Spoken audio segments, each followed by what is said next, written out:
Oh, hello.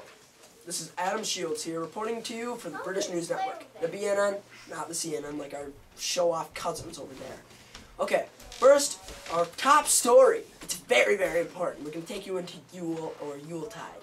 We're going to teach you how and why Yule is celebrated. Then we're going to take you to our second newest segment. Because the other one, okay.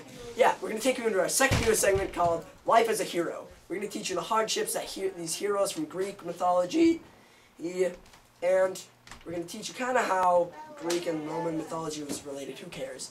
Okay, then we're going to go to Book Connections, our segment on how we tell everybody how these awesome components fit into Shakespeare's plays. Why it's called Book Connections, I have no idea. Well, now we're going to take you onto the field with Nicole. Nicole, are you there? Alright, this is Nicole reporting out from the field. I am here at the Yule celebration. Going to try to get some live interview here. If you hold on one second. Excuse me, sir. Sir. What do you need? I'm trying to figure out more about this day, Yule. What do you know about it? What does it mean to you? Well, it's my favorite holiday, and it usually takes place around the winter solstice. Okay. Which is December 21st.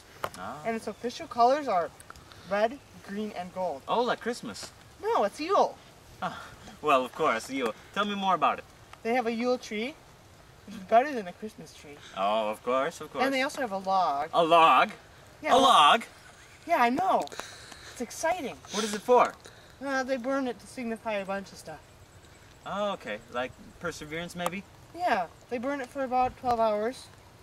So, another thing I have to say about Yule is, Yule rocks!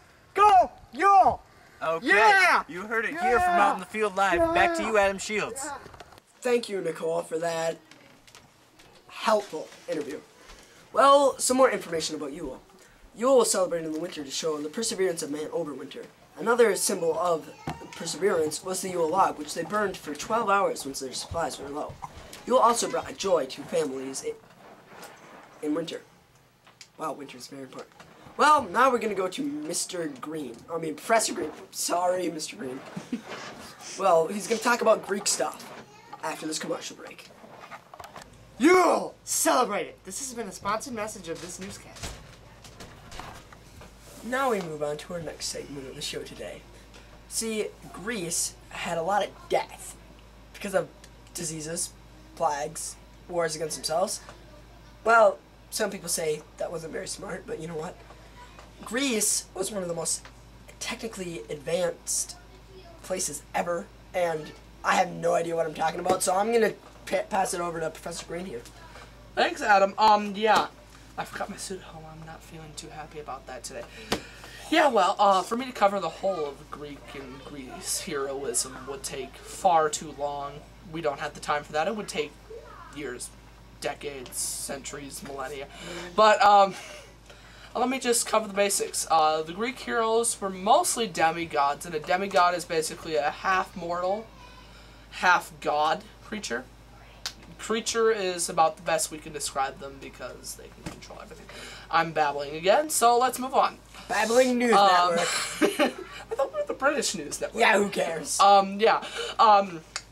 There were many examples of these, but I'm going to tell you about something else first. The Greek gods tended to help out their children. There were a couple of Greek heroes that weren't gods, but many examples of actual Greek heroes would be Hercules, Perseus, and Theseus. But an example of a plain mortal hero that was idolized as a hero was Odysseus. Yes, that guy. And apparently you know about him. But anyways, yeah. So, and then also... This just in! Perseus is now at our studio. What? He's dead. He's literally dead. No, he's not. No, he's here. He's here. He's on the air. I want to see this. We're going to go via satellite. Perseus, can you hear me? Alright, yeah, I can hear you. I apologize, but I'm gonna have to make this really quick.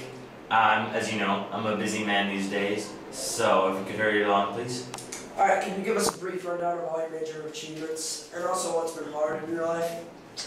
Yeah. Well, first of all, my biggest achievement would be defeating the mighty Medusa. She was this evil monster, snakes for hair, And if you looked at her, you turned to stone. Awful. I got her. That was one of my hardest things to do too, because I'm the son of a god, Zeus, but yet I'm just a man, so that's been kind of a struggle. But I've had a lot of help from the gods over my career, defeating monsters and whatnot. That's helped a lot. Besides that, one of my biggest prides in my life would be my horse Pegasus. Pegasus is a winged horse who gets me wherever I need to go, as fast as I need to go, and it's great. She is the pride of my career. Alright, besides that, I've defeated a lot of monsters over my time, but though that's going to have to be for another day because I gotta go. I really hope this helps you guys. It's quite a bit to digest. Yeah, it really is. So, you gonna say anything else? It's kind of amazing. You know what, we're running out of time, so we're gonna have to go to another commercial. Energy drink commercial. Try some today and be like me. Huge muscles. Our